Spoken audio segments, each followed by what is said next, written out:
Welcome once again to another episode of B&B Hockey Talk. And today, being Friday, is Canucks Hockey Talk. I'm your host, Aaron Bloxel, with my co-host, Mr. Matt Balzer.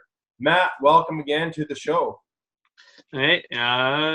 Big win against the Leafs. But other than that, we're just going to talk about the Canucks losing and how much they suck for the most part.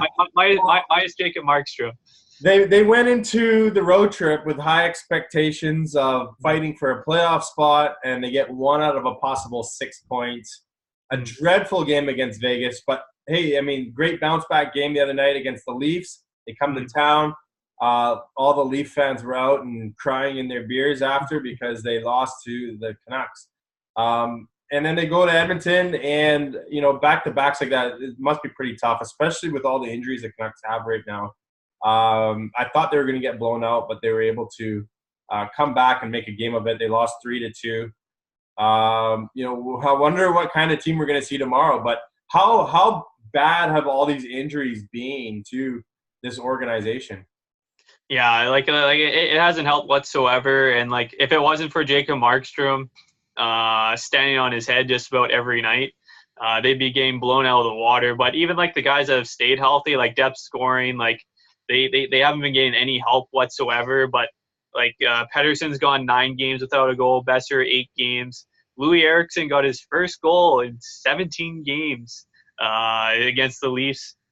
Jay Beagle got his first goal since. Beagle to me though is not a guy that he signed for scoring, but Louis Eriksson at $6 million a year. And a guy that was supposed to play with the Sedins, and a former 30-40 goal scorer. He should be producing a lot more than he's doing. They've just run into a lot of droughts like that from what I've seen. But it's surprising for me to hear Besser and Pettersson have been that long without a goal. Mm-hmm. Yeah, it's they've still been producing though. Besser still has 8 points in his last 10 games, and Pettersson still has 6 points in his last 10 games. But the crazy thing is, Besser leads the Canucks in points in the last 10 games, and then it's a 3-way tie for second place. It's Pettersson with 6 points, Roussel with 6 points, and Alex Biega with 6 points. So it's pretty crazy. You mean they're getting some scoring from the back end? I know, yeah. Well, at least the Canucks have surpassed their goal total from their back end from last season. The Canucks only had 21 goals last year from their defense. They're up to 23 goals this season. So at least that's a little bit of a positive. But still, you're not getting much production from your back end. Like Alex Edler, is nice to have him back, and he's gone a couple goals. But if you take out Alex Edler, you're not getting many points. Their defense would be so soft right now with Edler. Edler right now, it's like he's the old veteran that's come into the lineup, and the rest of the young guys are just so far behind him. He stands out so much the way he plays. But let's talk about that back end a little bit. I mean, we're talking about how good Edler's been to have back to the team. They got some of the young guys like Austin Schottner playing. Guillaume Brisebois still with the team, and he's played a couple of games. Biega's playing okay for the team. And I know you and I are just absolutely wanting to get rid of Derek Pouliot faster than possible out of the lineup. But Luke Shen, I think, has actually played pretty good with the team, but his foot speed, man, it definitely shows. The two I haven't talked about yet, unfortunately, Ben Hutton got hurt in the Vegas game. But, man, him and Troy Stetcher have really been relied on, and they've been playing fantastic. Mm-hmm. Yeah, especially it's Troy Stetcher has really stood out to me. It's just as soon as Quinn Hughes comes, just to show him just all the footage of Troy Stetcher, how he's able at his size to fend off all comers, especially that Toronto game, Tavares coming on, he just sticks with him, and then all of a sudden he pokes a puck off his stick, or he's able just to get good body position and just keep him to the outside. But yeah, it's just been crazy. I saw Jeff Patterson, he had a tweet before the Toronto game. The last 14 games, in the entire NHL. Only Drew Doughty and Ryan Suter have been averaging more ice time than Ben Hutton and Troy Stecher in that time period. Hutton averaging 26 minutes and 59 seconds, and Troy Stecher 25 minutes and 34 seconds. So it just shows how heavily the Canucks have relied on them. And it also just the lack of depth with all the injuries that the Canucks, like, you can't really trust, like, Derek Pouliot, like, that Toronto game and the Edmonton game, especially the Edmonton game, like, he's on the power play and he's going for that drop pass and he's skating up, and there's only one Oilers guy that just sort of hangs in behind him, and he's looking for the drop pass and he passes it like right to the Oilers guy. It's like, it's stuff like that where it's just like, what is going through your head sort of thing. And it's sort of crazy because, like, at the end of last season, I was actually sort of interested to see where Pouliot was going to go, building off from last season. But this year, it's just gone right down the tank. Just he's been bad. So I'm hoping they make him a healthy scratch sooner rather than later, because I'd rather just get Breezewall into some NHL games, get him some experience, and it's another prospect that you can maybe lean on next year for depth. Well, and you mentioned Stecher and Hutton's ice time. I know both of them had at least 1 or 2 games over 30 minutes, which is incredible for a defenseman to play. They do have potentially some help on the way. You mentioned Quinn Hughes. I know, who was it, Michigan, the University of Michigan. Yeah. They're playing Minnesota, the Gophers, in the first round in the NCAA. That's a 3rd versus 6th seed, with Michigan State being the 6th. They're not expected to win that series, and if everything goes according to plan, he may be available next week to sign and play with the Canucks. How many games do you think he's going to get in if he does do so before the end of the year, and how excited as us fans do you think we should be to see this kid play? Yeah. So just an update on Hughes' season right now. He has 5 goals, 33 points in just 30 games this season. But the big thing here is if Hughes plays 11 games or more, the Canucks have to protect him in the expansion draft. So the big thing would be keeping him under that number. If you're Jim Benning and you're smart, you're going to keep him under that amount. So that way it's just one less player you have to worry about protecting in the expansion draft, because you don't know where the team's going to be in 2 years and which players you're going to have to protect and who you won't. So, but either way, he's going to get in the majority of the games towards the end of the season. But man, I can't wait. It's like, as soon as he comes, number 1 power play unit, give him it. Just let him run things. I cannot wait. And also the other guy keep an eye on is William Lockwood, who also plays with Hughes on Michigan. He actually has a goal tonight, and he's up to 16 goals, 31 points in 35 games. That would be another guy that they haven't signed yet that I'd be interested to see if they get him into the lineup towards the end of the season as well. And there's also word that Tyler Madden may be signed out of university after this season as well. So some interesting prospects to keep there. I know Jack Rathbone's another guy that they're keeping an eye on that may be ready to sign. More than likely, I see him playing in Utica next year.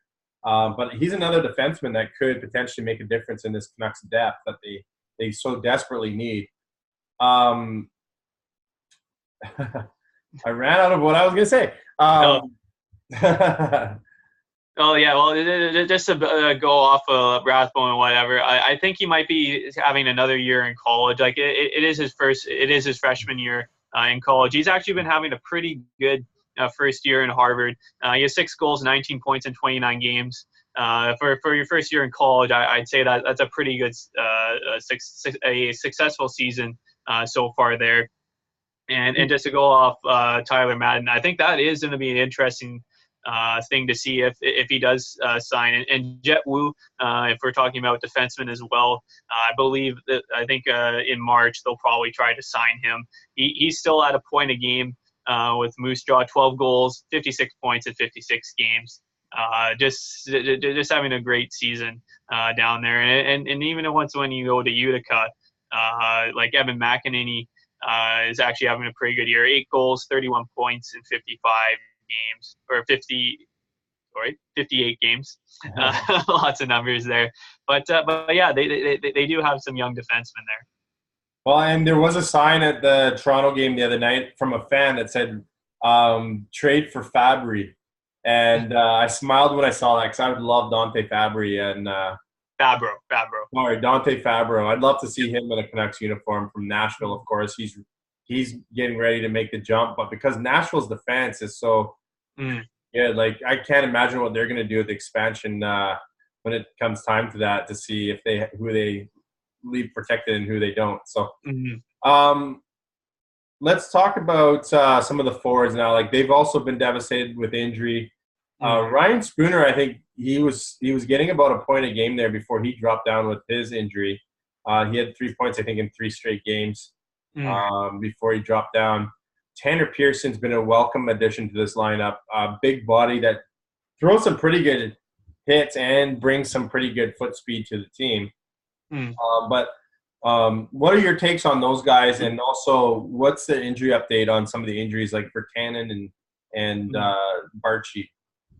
Okay, yeah. So Pearson only has the 1 goal in 5 games, but I've been pretty impressed with his foot speed, and he brings a physical presence that many Canucks don't have. Yes, that's maybe why he stands out so much. Yeah. So like, I'm hoping he can get some points just to get some results for how good he's been playing. Spooner, I'm still like he's Brian Spooner. I'd still rather have Sam Gagner, but yeah, he does have 3 points in 6 games with the Canucks. He did have 3 straight games with a point. Like he did have that nice pass to actually spring Pearson on his goal against Arizona from his own end. But yeah, I think where I've noticed Spooner the most is on the power play. He's actually gotten some pretty good chances there, but 5-on-5, I haven't noticed him as much. He's had a breakaway too that I thought he would have scored on. There are a couple breakaways now, and he's just been lucky. So. And then if you go to their other addition earlier this season, Josh Levo, like that goal against the Leafs, that was a heck of a shot. And with the Canucks this year, he has 9 goals, 15 points in 36 games. So over a full season, that's over 20 goals from Josh Levo if you go off that. But yeah, he's really settled in nicely, and I think he'll be more of a third liner when the Canucks fill out their roster, but. To finally have like one of these trades work out, like Berchi would be the other one, but he's always injured now, which is frustrating. And getting into those injuries, like Berchi's been skating by himself. Same with Virtanen. Virtanen, it's tough because with a fractured rib, you can't really do much. Brandon Sutter is basically done for the season, out 6 to 8 weeks after sports hernia surgery. With that, I know like I had this in my Canucks report last year and just how many games he's missed, but this is an updated one. So over the 4 seasons with the Canucks, he's averaged only 47 games and only 19 points. And this is a 30-year-old with a 4.375 cap hit for another 2 years. It's going to be really tough to see if you can get rid of that contract somehow. Just because like he's only had 1 full season with the Canucks. I think that was his 2nd year with the Canucks. He played 81 games, but every other year he's just been injured for at least half the season, which is not good for a guy that you're paying that much money. It's just like what he brings like to the ice when he's there. It's just like I'm still not the biggest fan of Sutter, but like he's better than Jay Beagle, I'd say. But if you're paying somebody that much money, you need good health there.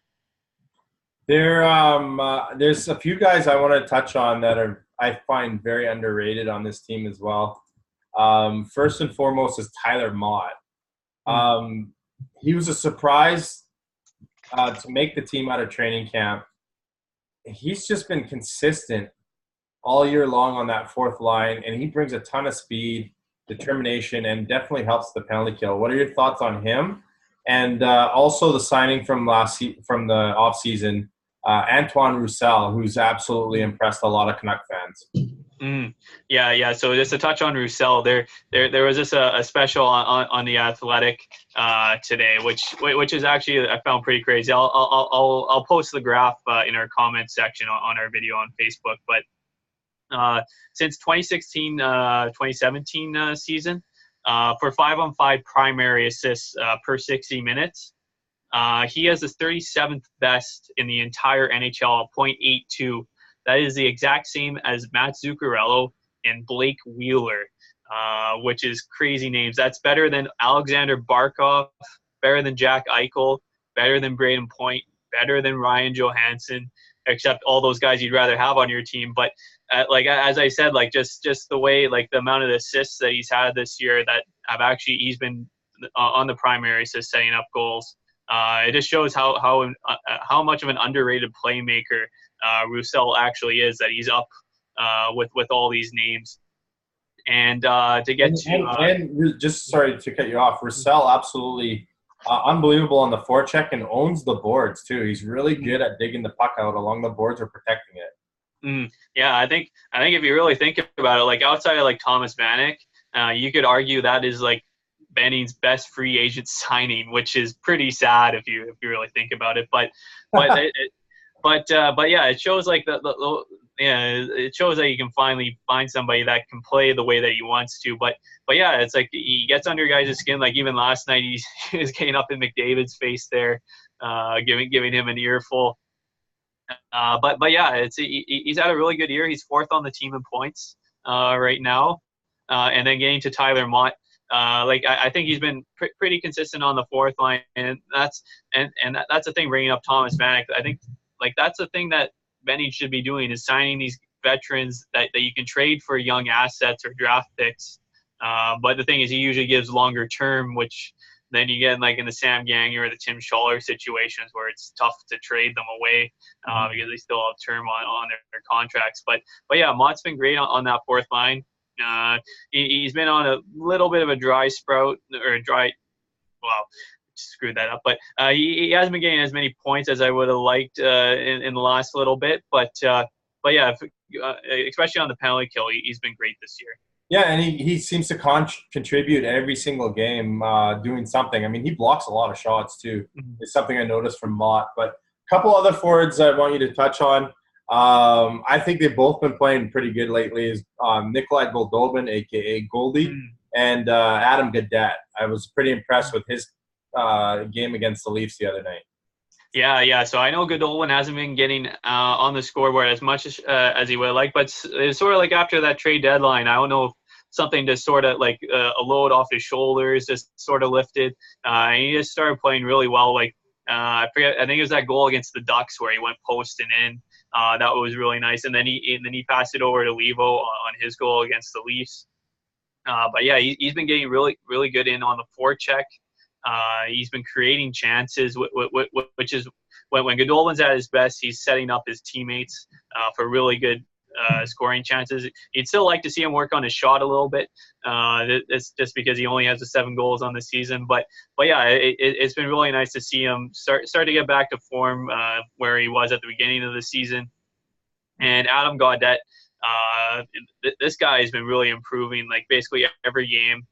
He has 8 points in his last 16 games and 5 points in his last 10. That's actually pretty good third line material right there. Like that spinorama pass to Eriksson to set up his goal. Like Louis Eriksson, like he got a goal. Woo! but yeah, Gaudette's like in limited ice time. Like I still think you can push him up to like that 14, 15 minute range as the season goes down and the games don't mean as much in the standings. But yeah, he's been great so far. And I still think there's a slight chance that Gaudette could be a top 6 forward because he has the offensive tools. I think he just needs the confidence and a good summer off, knowing what he needs to do now for the NHL after the taste last year. And being humbled by being sent down to the farm after a while this year, I think was good for him. And I think he'll come back hungry next year. Finally, last but not least, let's touch on the play of Jacob Markstrom and what your thoughts are on Thatcher Demko. Yeah. So Jacob Markstrom set a new career high in wins in a season, picking up his 24th win against the Leafs there. The guy's been an absolute beast the entire season. Like that Vegas game, faced the Canucks got outshot. The Colorado game, that Leafs game. And the Colorado game. Like every game, he's been great. Oh man, it's like that Vegas game. It's like you felt so bad for him. It's like your team gets outshot 48-19. He makes 45 saves, many of them like highlight reel saves. And then that game against the Leafs, like that save on John Tavares after the Canucks had tied the game, when he pushes pushes across, reaches back, and just absolutely robs Tavares with the glove. Just crazy good. Like his save percentage, like last month was 930 save percentage. And in January, his save percentage for that entire month was like 946, something like that. But man, like Jacob Markstrom, like he's a bona fide number one goalie. Like I think if you wanted to go like top 10 goalies in the league right now, he'd definitely be up there, which is crazy to say from where he was like at the beginning of the season to where he is now. He's a totally different goalie. It will be interesting to see what exactly the Canucks do with Markstrom, because you got Demko coming up, and with Markstrom being a workhorse, and you want to get Demko more games, it'll be interesting to see if he could be a potential trade chip in the offseason, and if they go and sign sort of like a goalie that can play like about like 40, 50 games. That way you can get Demko more games. But as of right now, like I'm a huge fan of Jacob Markstrom, and I think all things aside, I think he is the Canucks MVP this season, especially like when the games matter most, especially in March around this time. You want to see which players step up and are playing consistently every game, and he's done that. Well, we're so used to seeing him let in the soft goal like he did last year, and then for whatever reason, the light switch went on this year around the beginning of December, and he's just been absolutely great since. And I do see him carrying this on. Like I don't see him regressing. I don't think this is just a flash in the pan. He's giving us a large enough sample size now to show us that he is a number one goalie finally in this league. So. Yeah, and heck, I picked him up in my fantasy league, I think a couple of months ago, and before the season, I would have not have thought that in a million years that I would have had Jacob Markstrom on my fantasy team. But he's been playing great basically every night, and when you got a goalie you can trust to make the big save, like even like the other big thing, like letting in that first goal like in like the first like 5 minutes, like that was basically like every game last year. But yeah, he's. What do you think of Demko as far as development and moving forward with him as well?